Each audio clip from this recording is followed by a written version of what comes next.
Kaibigan, pag-usapan po natin high blood pressure. Okay, Alam niyo itong high blood talaga, tridor na sakit to. Ang problema sa high blood, napakaraming Pilipino may high blood. 25%, mga ganun karami. So, million-million yan sa adult population natin may high blood. Tapos, maraming may high blood, walang sintomas. Taas ng pressure nila, kala mo, malapit na ma-stroke, malapit na ma-heart attack, pero walang sintomas. May ganun eh. So, ano nangyayari? Pag ito yung sa puso natin, pakita natin, pag mataas yung pressure dito sa mga arteries. So, laging mataas ang pressure sa utak. Pwedeng pumutok yung ugat sa utak, pwedeng ma-stroke, mapaparalyze yung kamay, namamanhid yung kamay, hindi na mataas yung kamay. Meron din, pag mataas ang pressure, mas masisira ang kidneys.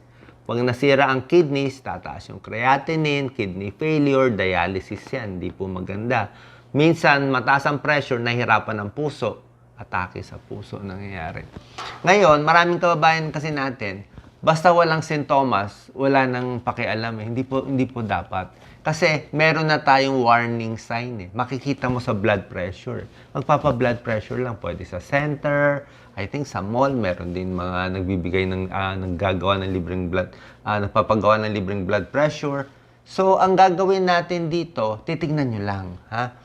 Dapat ang blood pressure nyo, 120/80. Ito pinakamaganda. Talagang pang binata to. Ito pinaka-okay. Kung di natin kaya 120/80, pwede na siguro 130/85, medyo mataas.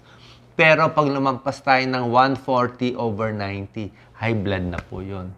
Lampas na po yun. May ibang kababayan natin, 160 ang blood pressure, 180, meron dyan, 200 pa, pero walang sintomas. Kahit walang sintomas po, kailangan po talaga either lifestyle change, tuturo ko yung natural remedy, pero pag hindi nakuha sa natural remedy, kailangan iinom ng gamot talaga. Kasi napakataas eh. Parang sa kotse yan eh. Sa kotse, mayroong temperature, di ba? Pag tumaas na yung temperature, umaandar pa naman yung kotse, pero tumaas na eh, mainit na eh. Pag lumampas yung temperature sa high, titirik na yung kotse. Ganyan din tayo. Pag 160, 180, sabihin mo, walang sintomas. Pero pag 190, 200, biglang pumutok yung ugat sa utak, ay doon na titirik na yung sa ulo, titirik na yung sa puso. Pwedeng mamatay yung pasyente. So, wag babaliwalain pag ang blood pressure nakuha ay mataas. Okay? So, normally, itong mga binibigay na gamot ng mga doktor, papakita ko lang, para alam niyo yung mga choices natin. Merong ABCD yan eh. ACE inhibitors, yung mga Pril. Captopril, Enalapril, isang klaseng gamot pang high blood. May ARB, yung mga losartan, very common to. Merong beta blockers, ending niya olol, metoprolol, atenolol. Merong calcium antagonist, ito yung mga PIN, amlodipine, nifedipine. Okay, kadalasan ito ang binibigay. Mura na ngayon po sa mga generic ngayon. Minsan may 2 piso, 4 na piso lang. Diba? I think sa center, binibigay din ng libre. Pag hindi na makontrol ng natural remedy, mataas talaga ang blood pressure, ay kailangan natin uminom ng maintenance. Ito po, binibigay ito sa mga center dati. Hindi ko lang alam kung meron pa ngayon. So, kailangan, pag uminom kayo ng gamot sa high blood, alam niyo kung ano yung generic name para hindi malito yung doktor. Pwede na generic, ha? Kung walang pera, okay na yan. Kahit 2 piso, 3 piso lang yung gamot. Mas maganda na yan, araw-araw nyo na iinom, kaysa bibili tayo ng mahal, 2 araw lang na iinom. Hindi po maganda eh. Kasi normally, ang effect ng mga gamot sa high blood, mga 24 hours. Kadalasan 24 hours. So next day, medyo mahina na. Masama ba ang gamot sa high blood sa kidney? Hindi po. Nakakatulong nga siya eh. Pag mataas ang blood pressure, mas masisira ang kidney. Mataas ang blood pressure, mas masisira sa utak. Yung mga gamot, actually sa mga pag-aaral, napapahaba niya yung buhay natin ng 9 to 10 years. So, pag lifespan mo, palagay natin lifespan mo, 80 years old lang dapat. Pag nag-maintain ka ng gamot sa high blood, sa diabetes, plus 9, plus 10 years. So, aabot ka ng 90 years old. Actually, yung lola ko, alam ni Doc Lisa to, lola ko umabot ng 100 years old. Ako gumagamot sa kanya. Kaya lang, bagong doktor pa ako noon. Nung mga 80 siya, bagong doktor pa lang ako doon, nabigay kong gamot sa kanya, perindopril, Coversil, medyo mahina. Dahil doon, pumunta siya sa isang lugar, na-stroke siya. Tapos nung na-stroke siya, doon, hindi pa ako, bagong doktor pa lang ako na, hindi pa ako cardiologist Pinalitan ko ng amlodipine na mas malakas. Mula nung na-control siya ng amlodipine, umabot siya ng 100 years old. Pero iniisip ko, kung maaga ako naging doktor, kung maaga ako na-control yung high blood niya, baka lumampas pa siya ng 100 O, biro mo, bihira na yung ganong edad ngayon. Kasi nga, nako-control natin. Pero oras na nahinto ko yung gamot sa kanya, ay tataas talaga. Ganon din po sa inyo. Kung may high blood kayo, may maintenance kayo, tapos titigil nyo, tignan natin, pwede nyo naman tigil. Kung tataas yung blood pressure, pwede nyo lang itigil, alam nyo kailan lang, kung hindi kayo mataba. Kasi pag overweight kayo ng 10 pounds, 20 pounds, hirap yung katawan. Tataas ang blood pressure mo ng 10, 20 points. Kung payat kayo, pwede yon. Kung wala kayong lahi ng high blood sa pamilya, pwede yon.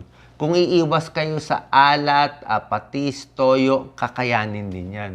So kung ganito kayo, payat, very strict kayo dito sa pagkain nyo, gulay, bihira lang yung mga baboy, taba, kaya natin yan. Kaya nang walang gamutan. Merong taong ganun. Pero, kung puro chicherya, puro maalat, puro stress, kulang sa tulog, tapos pag blood pressure, mataas. Diba? Kaysa ma-stroke tayo, diba? Ituloy na lang natin yung maintenance. Kahit anong gamot, basta mag-maintain kayo ng healthy lifestyle, pag hindi nakuha, tulungan natin ng gamot. Sayang, plus 9 to 10 years. 10 years nyo pa makakasama yung pamilya nyo, sayang po. Yung ginagawa ko sa sarili ko, actually ang iniinom ko metoprolol pero mainly for palpitation, di pa for high blood. Pero may tulong na rin kung ma-high blood ako sa ibang araw. So kung anong maganda sa akin, ginagawa namin sa sarili namin, yun ang gusto ko ituro sa inyo. So anong magandang gulay? Ito po, maraming gulay mas maganda. Ako gusto ko talaga, mas mababawasan ang gamot nyo. Mababawasan ang gamot sa diabetes, sa cholesterol, sa high blood. Oras na more gulay ang kakainin. Lahat to green leafy vegetables, mataas sa fiber, mababa cholesterol, laban pa sa cancer. Pero pag hindi natin naalagaan yung cholesterol, naninigarilyo, hindi na-control yung high blood, pwede ma-stroke. Ito po nababara sa puso. Mayroon pang mga opera, mahal po yan, ayaw natin. Ano sintomas ng heart attack? Ito, sumasakit ang sa dibdib. Pakita natin, Doc Lisa. Pwede sa dibdib, sa kaliwang kamay, pwede sa leeg, chest pain yan, sa puso. Mga 15 to 30 minutes ang sakit Sa babae, parang dinadaganan, minsan parang tinutusok. Medyo iba sintomas sa babae. Parang pinapawisan, parang nasusuka, parang matutumba. Meron din ganon. Emergency for heart attack, actually aspirin binibigay 160 milligrams. Pag stroke naman, iba naman ang stroke. Actually sa high blood, common yung stroke, yung mga dumudugo yung sa ulo.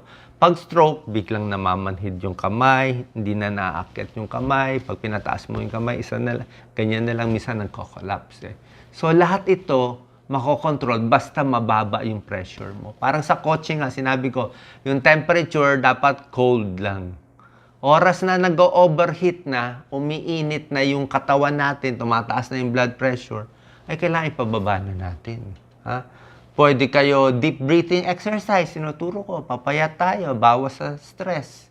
Diba? Yung iba, tumigil lang sa trabaho, bumaba na to. Natanggal lang yung kaso, yung problema, yung away, bumaba na to.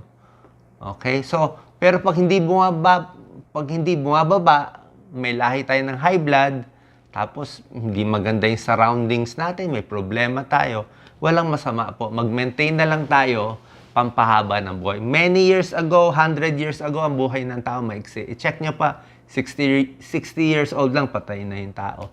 Noong 1800, 50 years old lang, patay na ang tao. 40 years old sa kanila, old age na nun Pero ngayon, umaabot 90, 100, 100 plus. Bakit? Ito mga na-discover na gamot, napakaganda. Sa diabetes, sa cholesterol, sa high blood, safe po yan. Para po sa inyo yan. Kung anong para sa akin, yun din gusto ko ituro sa inyo para mas mahaba ang buhay natin. Okay? Ginawa ko tong video kasi merong ibang matigas ang ulo tinitigil yung gamot. Sayang. Tigil gamot na stroke. Pag na-stroke na, hirap na ibalik Oras na ma-stroke na, ang hirap na po maibalik. Oras na paralyzed na, hindi na babalik sa dati. Kung babalik man, 50%, 30%, napakahirap. So habang wala pang sira yung katawan natin, huwag na matigas ang ulo at sundin na healthy lifestyle. Pag hindi nakuha, tsaka na tayo uminom ng gamot. God bless po.